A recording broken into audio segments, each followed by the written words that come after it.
My name is Caleb Rowan, and until a few months ago, I was the kind of man companies like to pretend they valued. Steady, reliable, invisible until something went wrong.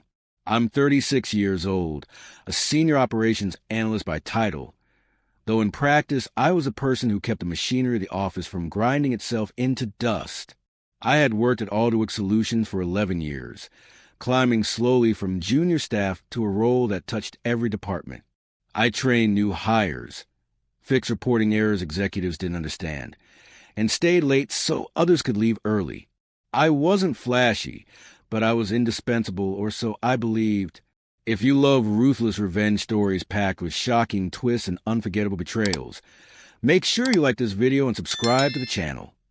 New, never-before-seen stories drop here every day, and each one is more intense than the last. I'm not the sort of man who confuses work with identity, but when you invest over a decade into one place, it seeps into you whether you like it or not. Alderwick was where I learned patience, strategy, and the quiet art of making difficult people feel competent. I wore tailored shirts, drank my coffee black, and kept meticulous notes because I believed professionalism was a shield. My reputation was clean, my performance reviews spotless, and my numbers consistently strong. I had no enemies, or at least none that ever showed their faces. That illusion lasted right up until the company hired its new manager and decided my loyalty had an expiration date. Her name was Vanessa Crow, and she arrived like a storm wrapped in a smile. Early 40s, sharp eyes, sharper heels, and the kind of confidence that comes from knowing someone powerful has your back. She shook hands, laughed easily, and spoke about fresh vision and realigning talent, which are corporate phrases that sound harmless until you're the one being realigned out the door. From a first team meeting, I noticed how her gaze skipped past me, lingering instead on a younger analyst named Ethan Brooks, a man whose mistakes I had quietly corrected more times than I could count. At first, I told myself I was imagining things. Office politics breeds paranoia, and I prided myself on being rational. Still, the signs stacked up quickly. Ethan began attending meetings he had no business being in. My project updates were interrupted or brushed aside, while his half-formed ideas were praised as innovative. Vanessa asked for reports I had already submitted, then claimed she'd never seen them. Each interaction carried a subtle edge, a sense that decisions were being made somewhere I wasn't invited. I didn't know it yet, but the ground beneath my feet was already cracking. The day she fired me was a Tuesday, unremarkable in every way except the way it split my life into before and after. She called me into her office mid-morning, smiling tightly, hands folded like this was a formality. She spoke about restructuring, about aligning leadership with new energy, and about how my role was being eliminated effective immediately. No warnings, no performance issues, just a neat envelope and a rehearsed speech. I asked one question, why? And she met my eyes without flinching and said the company needed to move forward, not backward. As I packed my desk, the truth revealed itself with cruel simplicity. Ethan avoided my eyes, but his promotion email hit inboxes before I reached the elevator. Senior operations lead. My job with a shinier title. The speed of it told me everything I needed to know. This wasn't about budgets or vision. This was about favoritism, about a relationship hidden behind closed doors and justified with corporate jargon. I felt anger, yes, but more than that, I felt something colder settle in my chest. Betrayal has a way of sharpening your focus.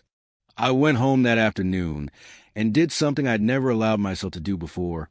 I stopped reacting and started thinking. Vanessa believed she removed an obstacle. Ethan believed he'd won.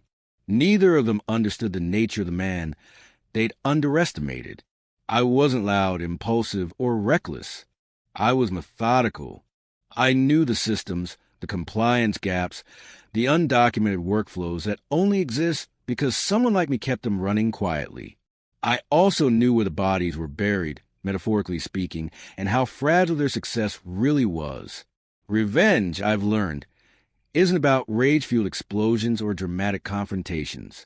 It's about patience, timing, and leverage. Sitting in my quiet apartment that night, staring at a city that suddenly felt unfamiliar, I didn't curse my luck or beg for sympathy. I made a list, names, dates, decisions that didn't add up. I remembered conversations I'd once dismissed and policies that had been bent just enough to matter. Vanessa thought firing me ended the story. She was wrong. It was only the opening move, and she had no idea what I was capable of when given nothing left to lose. The days after my termination unfolded with an eerie stillness that felt almost artificial, like the calm before a storm everyone else pretends isn't coming. I woke up at my usual hour out of habit, brewed the same strong coffee, and sat at my kitchen table watching steam curl upward while my mind replayed every interaction from the past year. Being removed from the daily noise of the office gave me something I hadn't had in a long time: clarity. Without meetings to rush into or emails demanding immediate replies, patterns became obvious, and the longer I sat with them, the more deliberate Vanessa's moves appeared. I began treating my situation the same way I treated complex operational problems at work, breaking it down into components instead of emotions. First, there was motive. Vanessa needed Ethan elevated quickly, which meant removing anyone who could challenge his competence or expose how unqualified he was for leadership. Second, there was method. She bypassed performance metrics, ignored documented results, and leaned on vague language that couldn't be easily contested without proof. Third, there was opportunity. She assumed I would walk away quietly, grateful for severance, bruised but compliant. That assumption was her first and most dangerous mistake. I spent hours reviewing old files I still had access to, not out of malice but out of habit, because I knew the systems better than anyone else. Alderwick's infrastructure relied on fragile bridges built over years of shortcuts and undocumented fixes. I had designed many of those bridges myself, ensuring things worked smoothly while management took credit for efficiency. What most executives never understand is that institutional knowledge doesn't disappear cleanly. It leaves gaps, and those gaps widen quickly when the wrong people are left in charge. I didn't need to sabotage anything. All I had to do was stop protecting them. What surprised me most wasn't my anger, but how controlled it felt. I wasn't fantasizing about confrontations or public humiliation. I was thinking several steps ahead, mapping outcomes, and predicting reactions. Ethan would struggle without my oversight, especially under pressure. Vanessa would cover for him at first, but cover-ups compound risk, and risk attracts attention.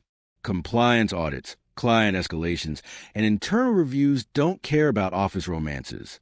They care about numbers, timelines, and accountability. I knew exactly which threads would unravel first once the strain increased. I also took time to reflect on how I was perceived, both inside and outside the company. Quiet competence is often mistaken for weakness, especially by people who equate volume with authority. Vanessa saw me as replaceable because I never demanded recognition. Ethan saw me as a stepping stone because I corrected his mistakes without embarrassing him. Neither realized that my restraint was a choice, not a limitation. Power doesn't always announce itself. Sometimes it waits, gathers information, and moves when the other side is too confident to notice a shift. By the end of the first week, calls from former colleagues began trickling in, framed as casual check-ins but heavy with unspoken concern. Deadlines were being missed. Reports were coming back wrong. Clients were asking questions that Ethan couldn't answer without deflecting. I listened more than I spoke, offering neutral responses and wishing them well. Every conversation confirmed what I already suspected. The system was wobbling, and wobbling systems create records. Records create trails. Trails lead to consequences when someone knows how to follow them. I wasn't naive enough to believe this would be quick or easy. Revenge at last requires restraint, and restraint requires discipline. I resisted the urge to intervene, to help out of old habit. Instead, I documented everything I heard, noting dates, names, and inconsistencies. I revisited company policies, employment laws, and ethical guidelines, not as an outsider seeking vengeance, but as an insider who knew where rules were bent for convenience. Vanessa had played a risky game by intertwining personal desire with professional authority, and risky games always leave evidence. As I closed my notebook one evening, I felt something shift inside me, not bitterness, but resolve. I wasn't trying to destroy Alderwick or burn bridges out of spite. I was simply done being expendable. If the company wanted to erase my contribution and reward deception, then I would let truth do what it does best when given space and time. Vanessa believed she controlled the narrative. Ethan believed he'd earned his rise. I knew better. And soon enough, so would everyone else. By the second week of my forced absence, Alderwick Solutions began to feel less like a former workplace and more like a chessboard I could see clearly from above. Distance sharpened my perspective, stripping away sentimentality and leaving only structure, incentives, and flaws. I no longer thought in terms of personal betrayal, but in terms of cause and effect. Every system behaves predictably when stressed in specific ways, and Alderwick was no exception. I knew which departments depended on outdated processes, which clients demanded perfection, and which managers cut corners to meet unrealistic targets. None of that knowledge had vanished with my exit. I decided early that my next move would not be visible, because visibility invites resistance. Instead, I focused on positioning, ensuring that when things began to fall apart, I would not appear as the instigator, but as an unavoidable reference point. I updated my resume selectively, emphasizing my compliance experience and cross-departmental oversight, and began speaking with recruiters who specialize in corporate governance and operational risk. I wasn't desperate for a new job. I was building credibility outside the walls that had discarded me. That credibility would matter later, when questions needed answering and narratives needed balancing. Meanwhile, the internal cracks widened exactly where I expected them to. A former teammate mentioned, almost apologetically, that a key client had escalated concerns about delayed analytics reports. Those reports had once passed through my hands before reaching leadership, allowing me to correct errors quietly. Now they were being reviewed by Ethan alone, and his confidence couldn't compensate for his lack of depth. Vanessa reportedly dismissed the concerns as growing pains, a phrase executives use when they hope problems will resolve themselves before anyone higher up notices. Problems, unfortunately for her, rarely cooperate. What Vanessa failed to understand was that authority amplifies mistakes as much as it amplifies success. When you promote someone beyond their capability, their errors don't stay small. They echo through systems designed for competence. Each miscalculation triggered additional workarounds. Each workaround increased operational risk, and each risk left a paper trail. I didn't need to create exposure. Exposure was inevitable. All I had to do was make sure I was no longer shielding the organization from the consequences of its own decisions. I also paid close attention to Vanessa's behavior through the lens of policy rather than rumor. Workplace relationships aren't inherently unethical, but undisclosed relationships that influence employment decisions are a different matter entirely. Alderwick's Code of Conduct was explicit about conflict of interest, mandatory disclosures, and the obligation of leaders to recuse themselves from decisions involving personal connections. I remember Vanessa signing off on that code during onboarding, her signature crisp and confident. Policies only matter when someone is willing to enforce them, and enforcement often begins with documentation. As days passed, I organized my information meticulously, separating verifiable facts from assumptions and hearsay. I had learned long ago that credibility is built on restraint, not exaggeration. I resisted the temptation to frame events emotionally, focusing instead on timelines, approvals, and deviations from standard process. If questions were ever asked, I wanted my answers to be boring, precise, and irrefutable. Emotion can be dismissed. Data cannot. That distinction would be critical when the narrative inevitably shifted from performance to accountability. Unexpectedly, an opportunity presented itself through a professional association I belonged to, one that regularly collaborated with Alderwick on industry benchmarks. I was invited to participate in a panel discussion on operational integrity, a topic uncomfortably relevant to my former employer. I accepted without hesitation, knowing my participation would be public but neutral. I spoke broadly about best practices, risk mitigation, and the dangers of concentrating institutional knowledge in too few hands. I never mentioned Alderwick by name, but the parallels were unmistakable to anyone paying attention. The effect was subtle but significant. Former colleagues reached out with increased urgency, asking questions that hinted at internal pressure. Executives above Vanessa were beginning to notice discrepancies, and scrutiny was trickling downward. I remained careful, offering general advice without crossing ethical lines. I wasn't there to sabotage. I was there to let gravity do its work. The higher Ethan was lifted without support, the harder the fall would be. Vanessa, blinded by control and confidence, couldn't see that the trap wasn't sprung. It was simply waiting patiently for weight to be applied.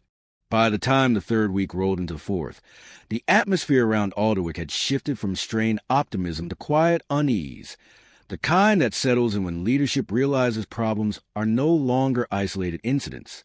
I could hear in the voices of former colleagues who called under the pretense of catching up, but ended up venting about confusion, overlapping directives, and sudden pressure from above. What struck me most was how quickly people stopped defending Vanessa's decisions and started questioning them. Doubt spreads faster than loyalty when results fail to justify confidence, and Alderwick's results were unraveling in plain sight. I stayed disciplined, even as the temptation to step forward grew stronger. Every instinct trained by years of corporate survival told me to remain invisible until a moment demanded presence. Instead of inserting myself directly, I watched as oversight tightened. Internal audit requests multiplied. Cross-checks that once passed with minimal review were suddenly flagged for clarification. These weren't accusations yet, but they were signals, and signals create anxiety. Anxiety leads to mistakes, especially among people who believe they're too important to be challenged. Vanessa had built her authority quickly, and just as quickly, it was being tested. Ethan, predictably, began to crack under the weight of expectations he wasn't prepared to meet. Leadership roles don't just require confidence. They require context, and he lacked the historical understanding that had once lived quietly in my head.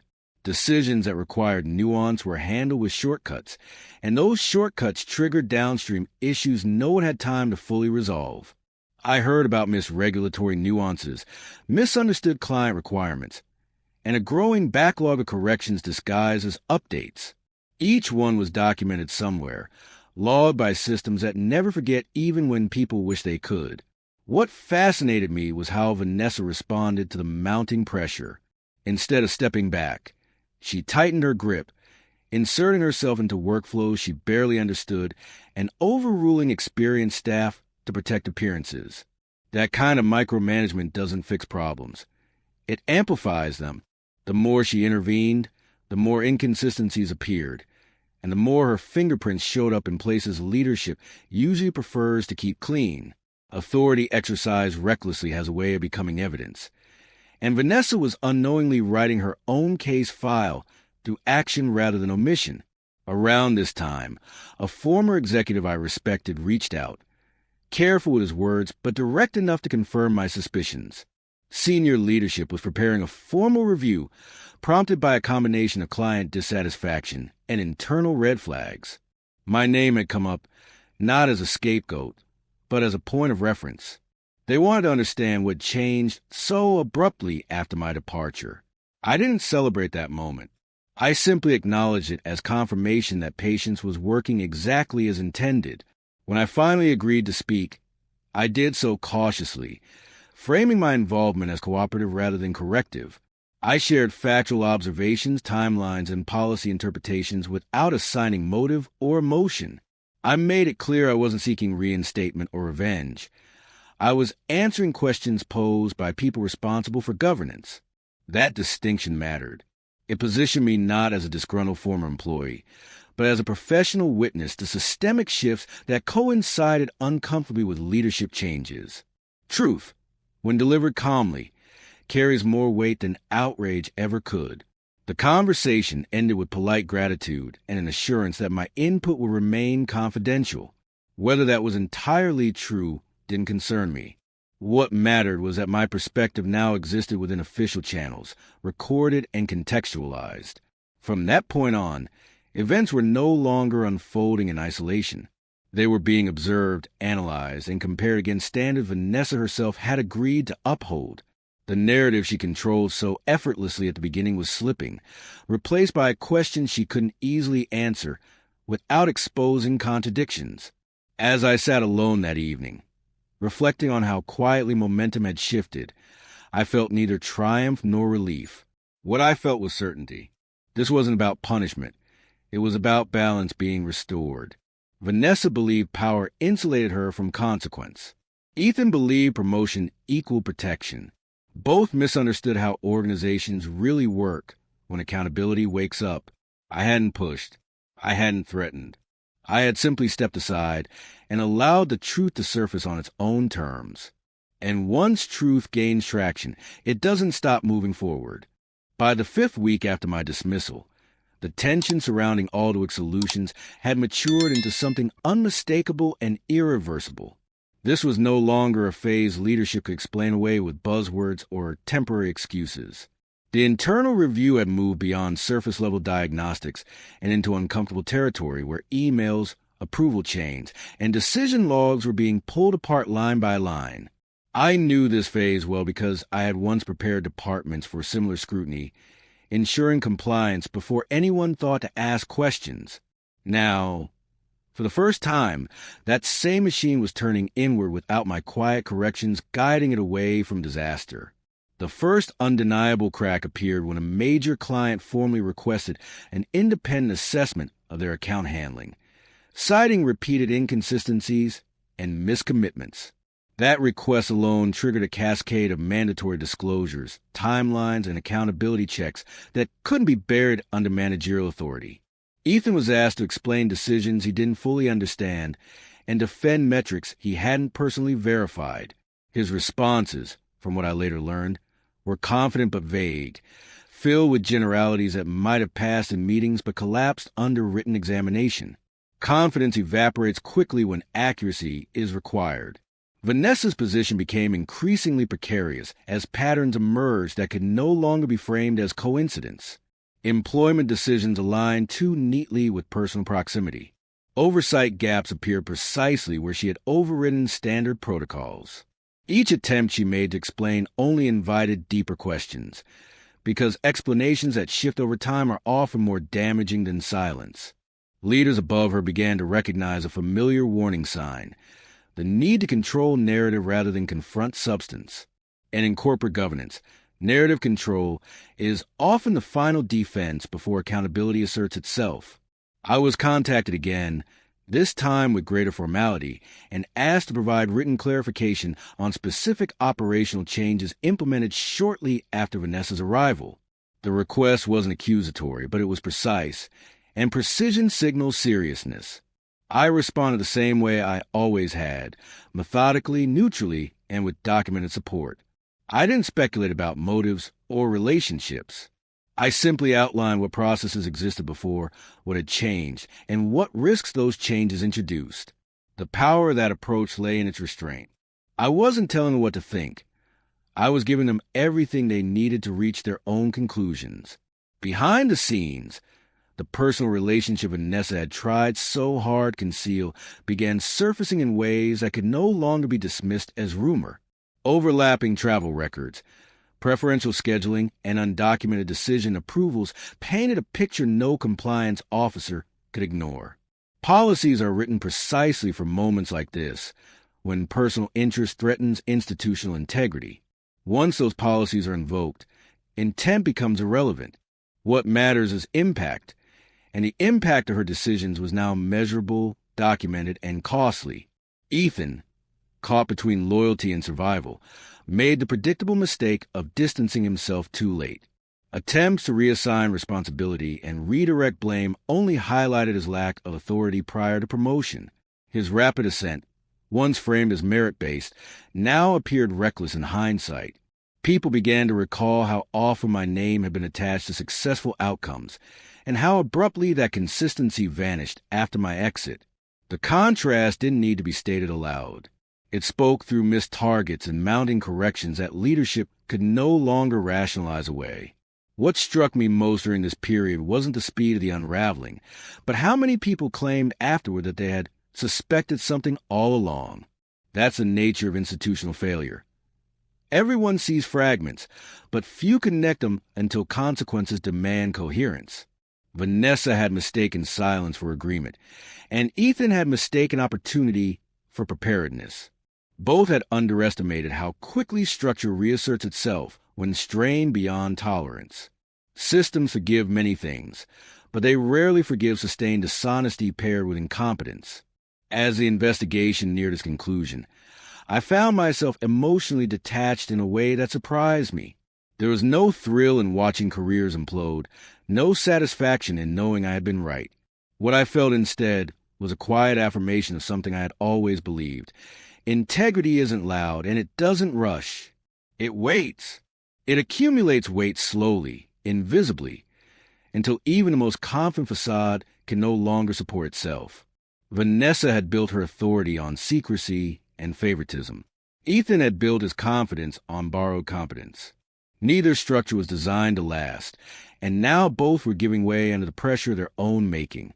The conclusion arrived not with drama, but with formality, the kind that leaves no room for reinterpretation or spin. Corporate accountability rarely announces itself loudly. It settles in through calendars, closed-door meetings, and carefully worded memos that carry more weight than any confrontation ever could. I learned about the outcome the same way I had learned about most of the unraveling, through quiet confirmation rather than public spectacle. Vanessa was placed on immediate administrative leave pending final board action, and Ethan's promotion was frozen indefinitely while his decisions were reassessed under direct oversight. The structure she had built to protect herself collapsed without a single accusation from me.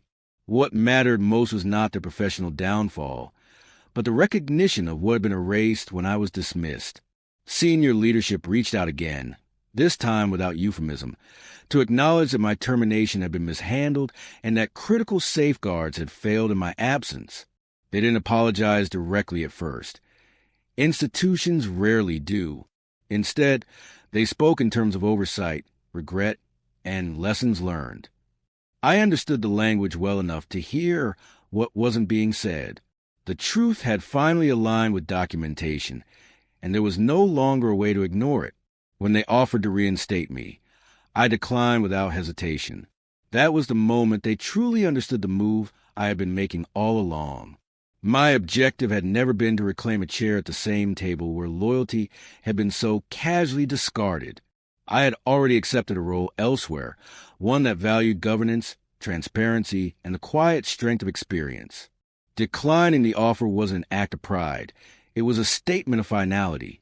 I had outgrown the place the moment it decided my integrity was expendable.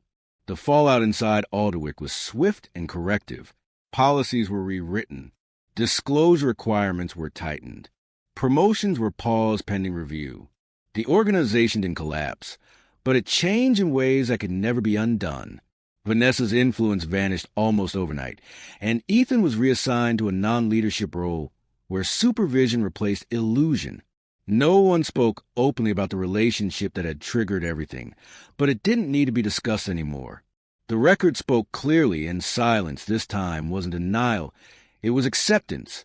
What surprised many people was how little I involved myself once the outcome became inevitable.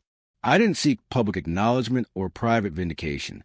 I didn't leak information or fuel gossip.